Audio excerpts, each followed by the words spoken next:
존경하는 국민 여러분, 이하경 국회부의장님과 선배 동료 의원 여러분, 더불어민주당 경기도 김포시갑 국회의원 김주영입니다.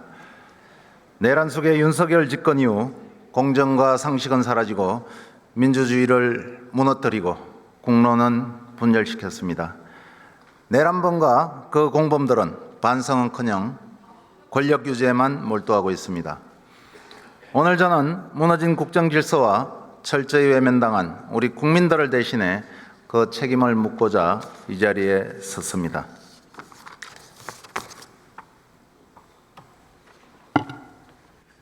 질문을 위해서 발언대를 이동시키고 있는 세 번째 김주영 의원입니다. 오늘 출석 대상자는 총 11인, 그중 1명 불참, 3인이 직무대행, 12인의 장관과 위원장이 지금 국무위원 속에 자리하고 있습니다.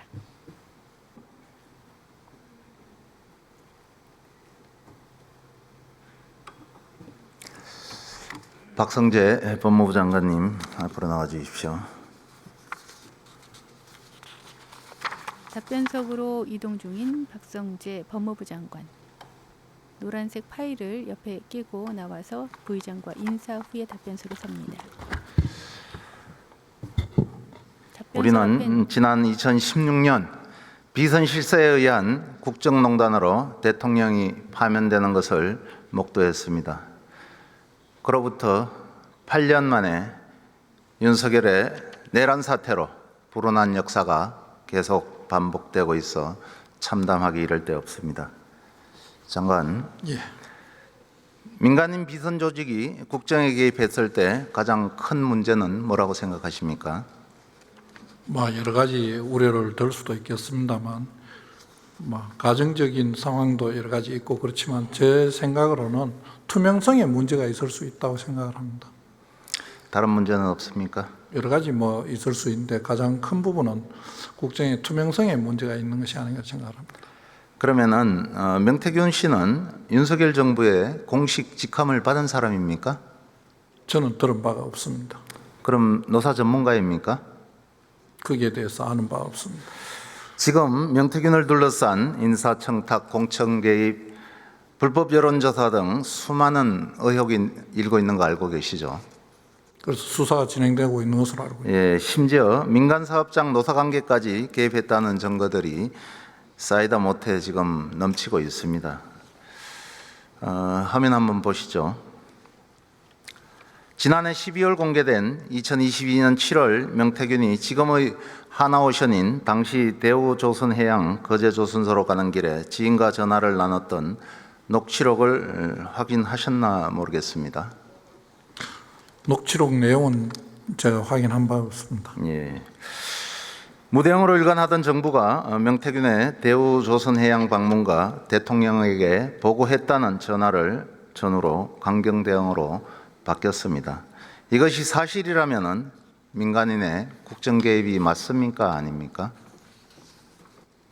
구체적 사실관계를 지금 확인이 안 된 상태에서 제가 말씀드리기는 어렵고, 제가 지금 그 내용은 경찰에서 현재 수사 중에 있는 것으로 알고 있습니다. 사실이라면은 묻는 겁니다. 가정적인 것에 대답하는 적절하지 않습니다.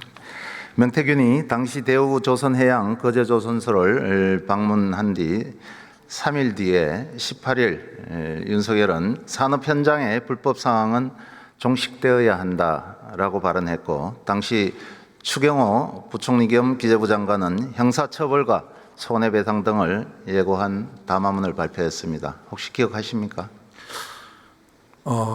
윤석열 정부가 노사 양측의 불법 행위에 대해서 엄정하게 대응한다, 이거는 제가 알고 있습니다. 그렇지만은 그 뒤에 담화문 발표 과정이나 이런 부분은 이번에 대정부 질문 답변을 준비하면서 언론 보도 내용을 보았습니다. 명태균은 윤석열 취임 후에도 윤석열 부부와 소통을 했고 국정에 대한 자문까지 해준 것으로 그렇게 드러났습니다. 대선 전에는 킹메이커 역할을 했던 명태균이 당선 후에는 비선 실세로 활약했습니다. 인정하십니까?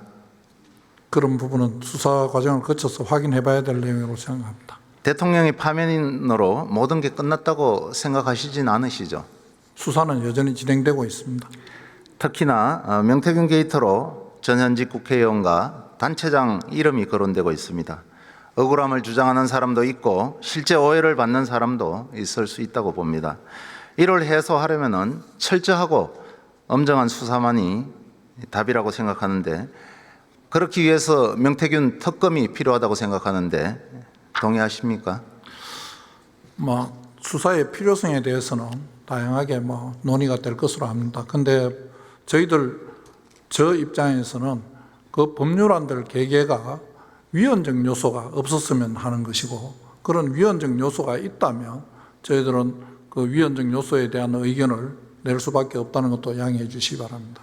이게 전 대통령하고 연관된 일이기도 하고 수많은 정치인들이 연관이 되어 있습니다. 이 부분은 특검이 아니면은 밝힐 수가 없는 그런 상황이고, 지금의 이 수사 체계에 대해서 많은 사람들이 의혹을 갖고 있습니다. 그래서 장관께서는 국무위원으로서 자격도 없는 이런 비선 실세의 국정 개입 의혹에 대해서 누구보다도 명명백백하게 밝혀야 될 그런 책무가 있는 사람인 건 맞죠?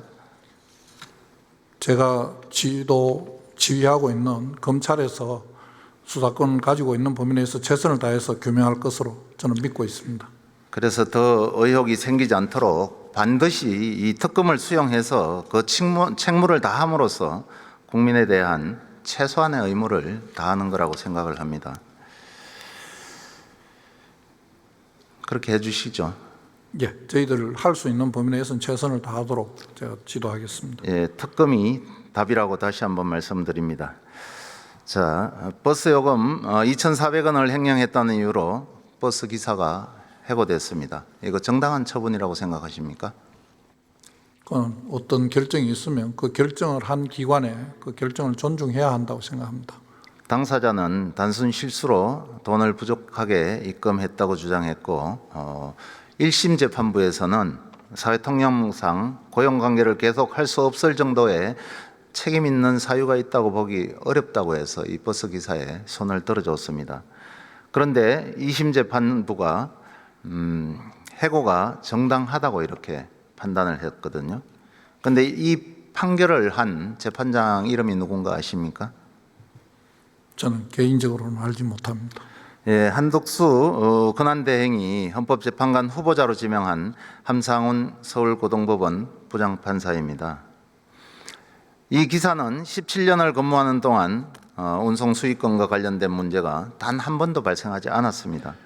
근무 중 다른 사유로 징계를 받은 적도 없습니다.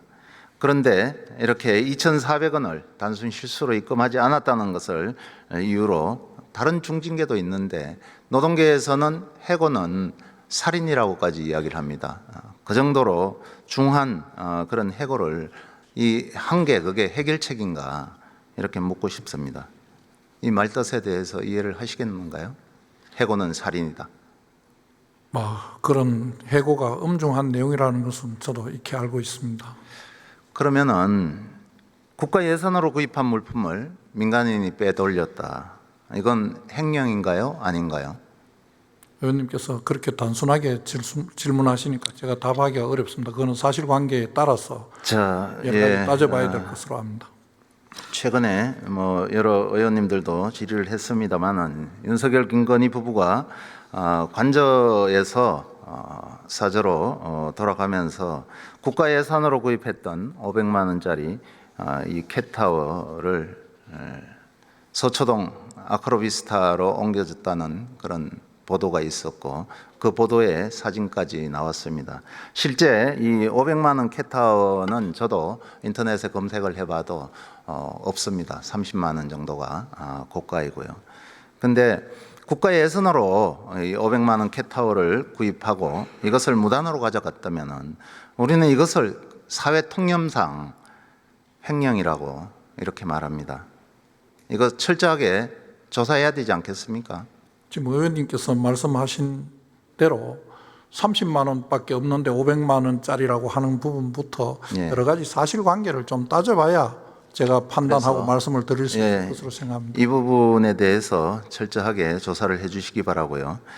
더 심각한 것은 12월 3일 비상계엄과 관련해서 피의자 신분으로 수사를 받고 있는 사람이 헌법재판관, 수사 대상자가 된 사람이 헌법재판관 후보자로 지명이 된 겁니다. 이완규 법제처장은 내란 방조와 증거인멸 혐의를 받고 있는데 이건 맞죠? 의원님께서 말씀하시는 그거는 12월 4일 안가에서 모인 것 가지고 말씀하시는데 그 부분은 저도 똑같습니다. 제가 네, 그런 그렇죠. 내란 네. 공범입니까? 저는 헌법재판소 결정을 받았습니다. 이제 그럼 어떤 판단은 증거도 없다고. 받을 수 있을 거고요.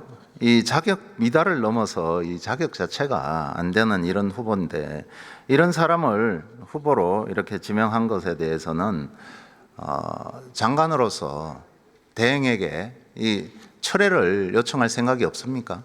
장관님께서 여러 가지 상황을 고려하고 장관으로서 대통령 권한 대행으로서의 여러 가지 입장을 고려하고 필요성을 따진 다음에 결정하신 것이라고 생각합니다. 이 문제에 대해서 많은 국민들이 우려를 표하고 있습니다. 꼭 대행에게 요청을 해서 철회를 하도록 주문해 주시기 바랍니다. 그것이 이 장관으로서 임무라고 생각을 합니다. 예, 들어가서 좋습니다. 지금까지 답변에 박성재 법무부 김민석 고용노동부 장관 대행 나오십시오. 세 번째 질문자는 더불어민주당 김주영 의원입니다. 답변석으로 나오고 있는 김민석 고용노동부 장관의 직무대행입니다. 노동조합은 자치조직이죠. 예, 그렇습니다. 그 자치조직에 대해서 회계 공시를 하라는 것은 정부의 지나친 얼건 아닙니까? 저희는 그렇게 생각하지 않습니다.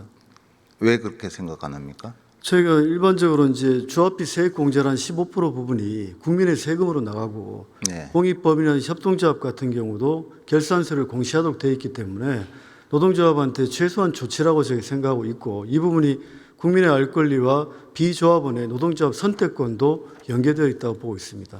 자, 노동조합은 1년에 한 번씩 회계 감사를 하고 그 부분을 조합원들한테 다 공개를 합니다. 그것은 오랫동안 그런 관행으로 왔기도 하고 무엇보다도 우선적으로 노동조합은 자치조직입니다. 15% 세액 공제를 했다는 것은 15%에 대해서만 공시할 수 있다는 것과 다름이 아닐 거라고 생각을 합니다. 윤석열 정부의 노동개혁의 핵심이 무엇입니까? 저희는 노사 법칙, 노사를 불문하고 법과 원칙을 현장에 기반으로 해가지고 저희가 이제 기업의 경쟁력을 강화해서 좋은 일자리를 많이 만드는 게 노동개혁의 목표라고 저는 생각을 하고 있습니다. 제가 생각하기에는 지금 이런 노조 회계 공시 같은 거를 핵심 개혁이라고 이렇게 내세우지 않나 싶어요. 그런데 이 권력기관의 특활비 같은 것은 국민의 혈세가 들어가는 거 아닙니까? 이것은 그 조직의 권력기관의 쌈짓돈이 아닙니다. 특히 권력기관이 국민의 혈세를 부정하게 사용한 것이 수도 없이 드러났습니다. 앞으로 차관께서 직접 할 수는 없는 문제지만은 이 정부에서는 특활비를 대폭 삭감하거나 전면 폐지하거나 최소한 지출 정빙서라도 의무화해서 국민들한테 공개해야 된다고 생각을 합니다. 노동조합의 회계 공시가 그런 그런 이유 때문이라면은 더더군다나 그렇다는 것을 말씀을 드립니다. 지금 우리나라 임금 체불이 2조 원이 넘었죠. 예. 통계가 작성된 이래 역대 최고치입니다. 임금 체불 노동자만 하더라도 28만 3천 명입니다. 임금 체불이 올해 더 악화할 거라는 그런 우려가 있고 그런데 고용노동부에서는 어떻게 진단하고 있죠? 저희가 이제 임금체불을 보면 이게 단순하게 노사의 문제라기보다는 그런 부분들은 저희가 법으로 이제 처벌하고 있는데 지금의 임금체불은 경기 변동이 가장 큰 원인이 되지 않나 싶고 올해 같은 경우는 경제 상황이 별로 좋지 않기 때문에 저희도 그렇게 낙관적으로 보지 않는 그런 상황입니다. 대유위니아 같이 악덕 기업들에 대해서는 끝까지 책임을 물어야 된다고 생각을 합니다. 예, 들어가 주십시오. 고기동 행정안전부 장관 직무대행 나오십시오.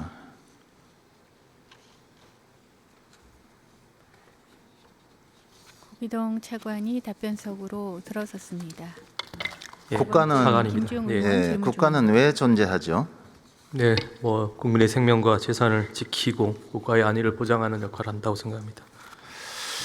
오늘 세월호 참사 11주기입니다.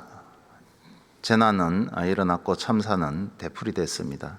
이태원 참사, 오송 지하 참사, 아리셀 참사, 항공기 참사, 또 송파의 대형 싱크홀 사고, 영남권 산불. 국가는 국민의 생명과 안전을 지키지 못하는 이런 사고가 반복되고 있습니다. 대행님, 우리는 왜 이렇게 매번 국민들이 같은 방식의 고통을 받아야 되죠? 환경적으로 아무도 책임지는 사람도 없어요.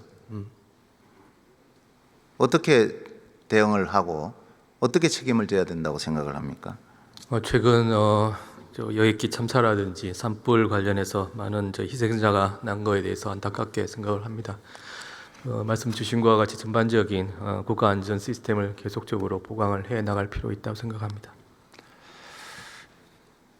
꼭 좀 국가를 믿고 국민들이 안심하고 일할 수 있는 사회를 만들어 주시기 바랍니다. 네, 부족한 점은 계속 메꿔가겠습니다. 예, 환경부 장관 나와 주십시오. 세 번째 고기동 차관이 답변을 마치고 들어갑니다.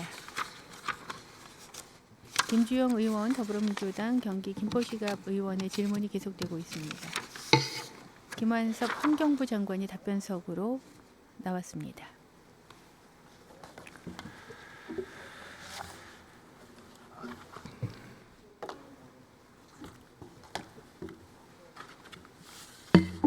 최근에 낙동강 주변 반경 2km 내에 사람 코 속에서 녹조 독성 물질이 검출되었다는 환경단체 주장을 보셨습니까? 네, 봤습니다.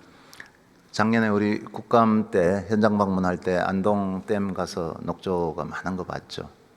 저는 안 갔습니다만 그때 다녀오신 걸로 알고 있습니다. 네, 정말 심각합니다. 금년에는 대형 산불 이후에 이 재와 토사가 하천으로 유입되어 질소, 인 등 영양염류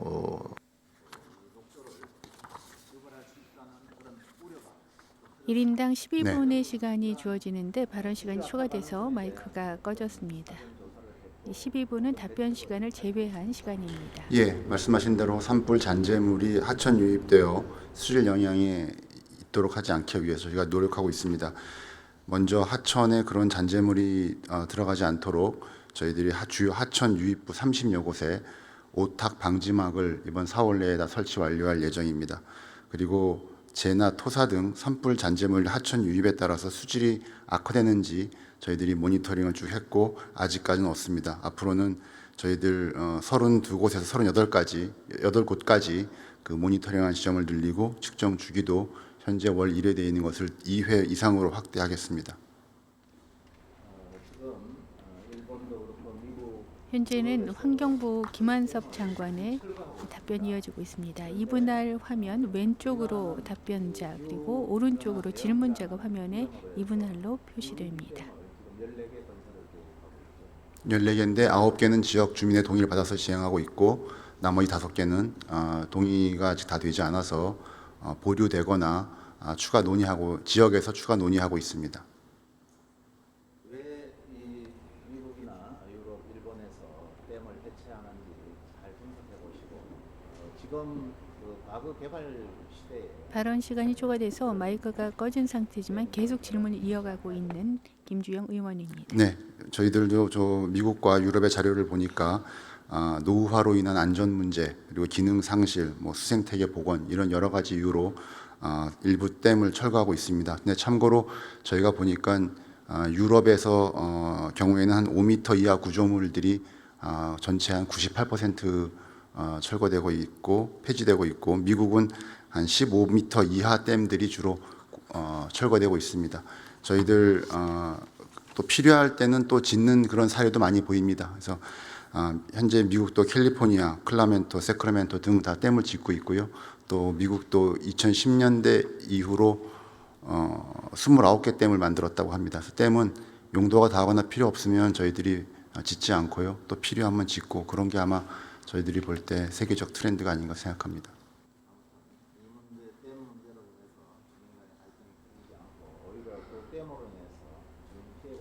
네, 네, 주민 공감대 얻어서 그렇게 하겠습니다. 네, 감사합니다. 세 번째 질문 의원 김주영 의원이었습니다. 이제 발언석을 중앙으로 이동시키고 있습니다. 박성재 법무부 장관 질의응답 시에 22년 7월 명태균 지인 녹취록 22년 9월 공개라는 제목의 시각 자료가 띄워졌습니다. 교육사회 문화에 관한 대정부 질문 세 번째 김주영 의원의 시간입니다.